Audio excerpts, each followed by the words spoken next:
এর জন্য বলে যাচ্ছি, আগামী কয়েকদিন কয়েক মাস আওয়ামী লীগ তার পজিশনে যাবে। আওয়ামী লীগ বাংলাদেশের জন্ম দিয়েছে। বঙ্গবন্ধু শেখ মুজিব বাংলাদেশের রাষ্ট্রের পিতা। অনেকে বলে বাঙালির পিতা, তা আমি বলবো যে না, বাঙালি অনেক বড়, অনেক আগের কথা, কিন্তু বাংলাদেশের রাষ্ট্রপিতা বঙ্গবন্ধু শেখ মুজিবুর রহমান।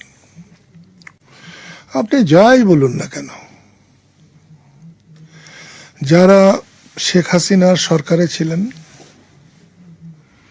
যারা অতিরিক্ত করেছেন, দেশে আইন শৃঙ্খলা আছে, আইনের বই আছে, সংবিধান আছে, সেই অনুসারে তাদের বিচার হবে।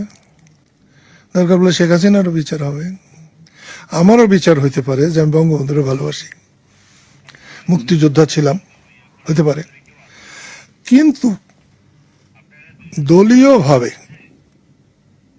নিষিদ্ধ করা, কার্যক্রম বন্ধ রাখা, এটা যারা করেছে তারাই অন্যায় কাজ করেছে।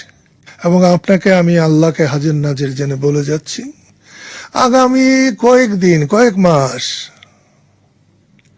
আওয়ামী লীগ তার পজিশনে যাবে।